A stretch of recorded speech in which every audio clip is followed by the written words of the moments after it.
What's going on, folks? It's your man, the San Diego's favorite son is Cali Chris. Man, listen, we are back for a brand new season of Food Trippin'. I missed y'all. I hope y'all miss me too. Hey, this season we're gonna do things a little bit different. Chris, what do you mean? What I mean is, we're gonna take a look at people behind the plate. Yeah, the plates are good, but let's take a look at who's making the plates. We're gonna talk to restaurant owners, private chefs, celebrity chefs, and everybody in between. We'll sit there and kind of break down how they came up, how they got into cooking, what their love for cooking came from, all that good stuff. Gotta start season premiere off with who? None other than the legend, the OG, the GOAT, Miami's own, Sasha Simpson, the owner of Tati's Island Cuisine, best Jamaican in SC.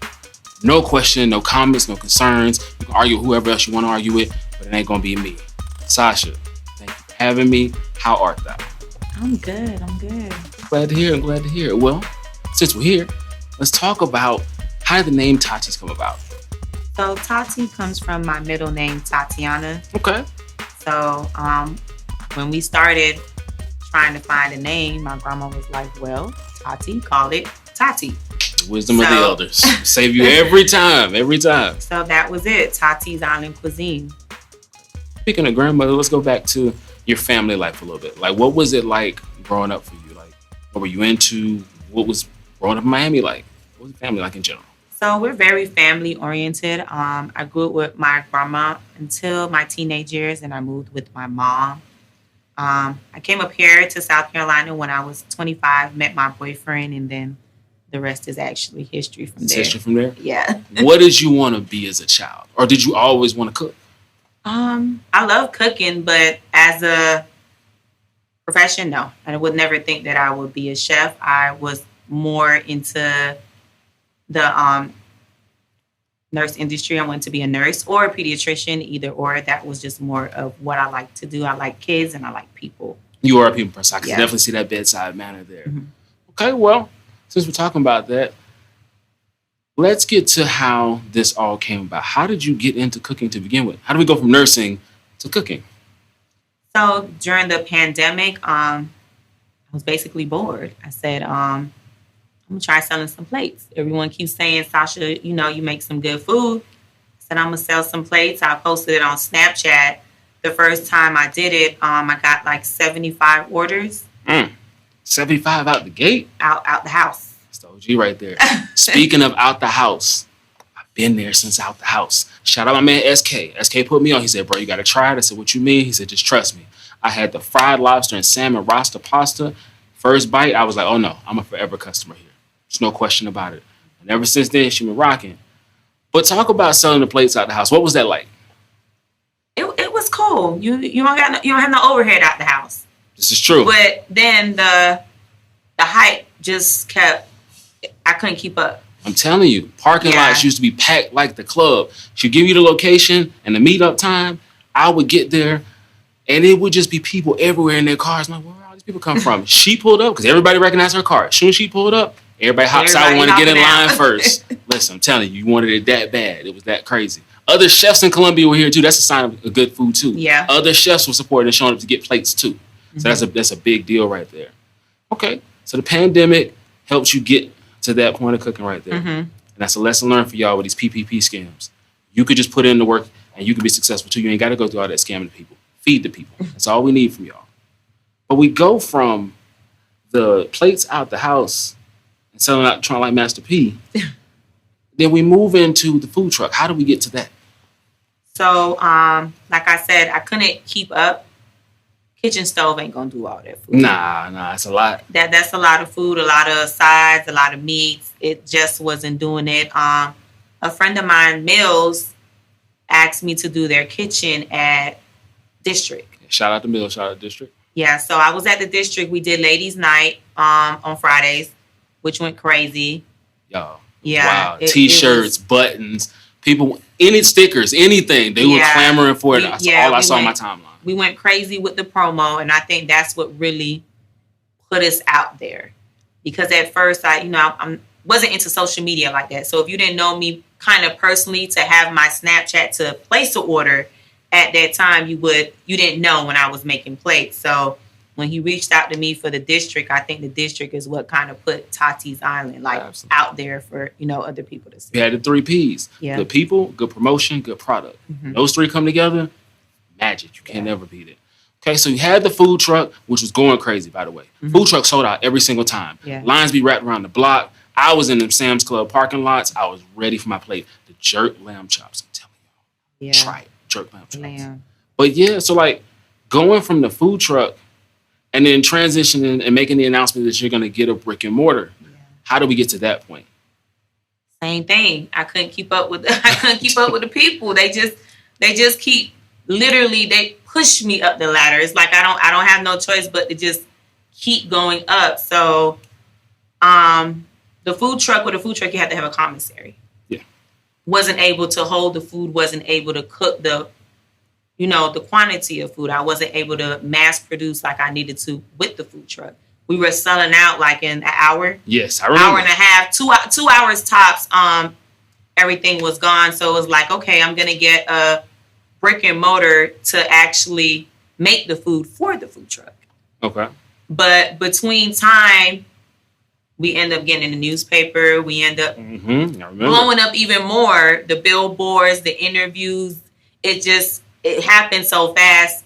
It ended up being an actual takeout instead of a commissary, which I wanted to be, was my own commissary. So it's like the people just literally just push me into what they want, basically. Here we are. And here we are. 3601A Broad River Road. Listen, Tati's Island Cuisine, we are in the physical brick and mortar. It's a beautiful establishment. Just had the grand opening Sunday. Mm-hmm. I got here. I tried to be the first in line. I tried, y'all. But I was number 3. Pony and my man that had to go to Florida that was trying to buy his plate super early. We were the first 3. We got there. This lady shows up. And she's like, I hope they show up for. I want everybody to come out and support. I said, ma'am, if I don't know anything else, I know they are going to be here for this. And when you know it, 25 minutes later, parking lot packed. There's 50-something people in line. I'm taking pictures letting y'all know, hey, y'all need to pull up because you're going to miss out. And it just goes from there. It just kept going. People find the parking. People still steady piling in. All of a sudden, what do we hear? We hear the brass band, Partly Cloudy. Shout out to them. All of a sudden, they're coming around the corner. She's leading the charge. She done got all dressed up for this. Like, she was not here to play with y'all at all. She's leading the charge. Here they come. Then my man come out on the stilts. I would have been on the ground. But he out here on the stilts just jigging, going crazy. The carnival setup is wild out here. VIP tent is set up, complimentary drinks, all the rest of that. It's going crazy. She makes an announcement. She almost cried. I almost dropped a tear, but I wasn't going to do it because I can't do that. I'm not going to do that. But she did the ribbon cutting. We all came in. Took me about 5 minutes tops. I had my food, all 4 plates. Yes, I said 4 plates.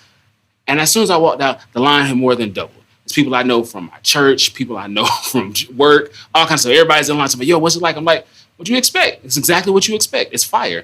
And they just kept piling in. People were in 5 and 6 plates at a time. One man even ordered everything on the menu.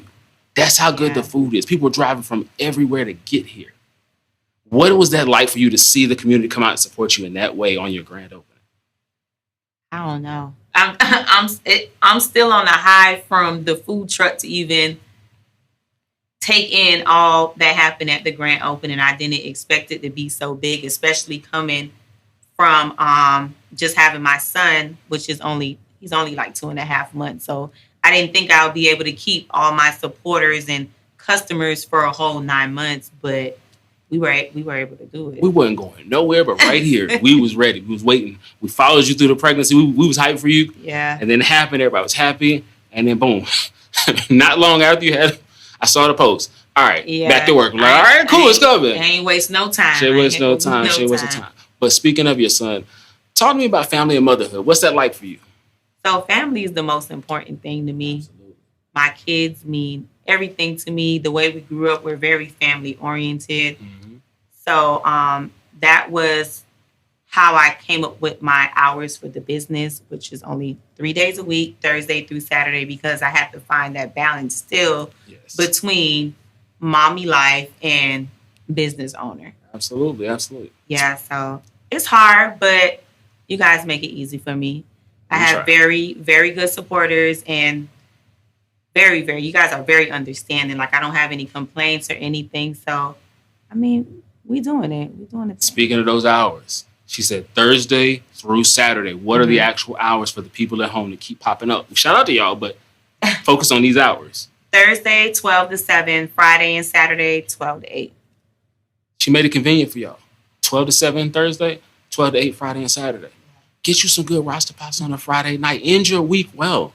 Treat yourself. That roster pasta, listen, roster pasta is not to be played with, especially the oxtail roster pasta. The egg rolls. You got to get into the egg rolls. Hey, the egg rolls with the sauce, though, you got it. Just drip. That's it right there. It's crazy. It goes crazy. And her roster pasta, listen, a lot of y'all out here got roster pasta, but there ain't enough roster in that pasta. Now, she got it over here. This one you need right here. Well, is there anything you want to say to the people? Like, it's been a whirlwind ride. Like, this is an unconventional way to get from point A to point B to C and beyond. What's the future hold for Tati's? The goal is to franchise right now. Okay. So eventually, leave it up to you guys. I probably won't even be here too long. You guys always find a way to just push me to do bigger things. So this was only supposed to be a commissary for myself to produce more food for the food truck. But the grand opening, we had 140 people. It's crazy. Shout out to y'all for showing up and support. This is like the finger licking of South Carolina. Hey, that's a great example. That's a really good example. The turkey hut. Like, this is it. Hey, so eventually we're hoping to have more than one location. Oh, yeah, it's coming. Our first location had to be Columbia, of course. Of course. So she did this for y'all. She could have done this anywhere, but she did it for y'all. So, eventually franchising, maybe a Jamaican lounge. Okay. Yeah, definitely. We definitely getting them egg rolls in stores. That's the must. Listen, if you have not had those egg rolls, trust me, you need to. Matter of fact, we're going to do a food trip and Friday thing. I'm going to treat y'all to some egg rolls. We're going to work that out. But yeah, because y'all got to try it. Like, it's just no words to express this. Well, Sasha, I appreciate the opportunity. Thank you for sitting with me. Y'all, again, 3601A Broad River Road, Thursday 12 to 7, Friday and Saturday 12 to 8. Come treat yourself. But until next time, it's your man, Callie Chris. This has been the season premiere of Food Trippin'. I'll catch y'all on the next episode.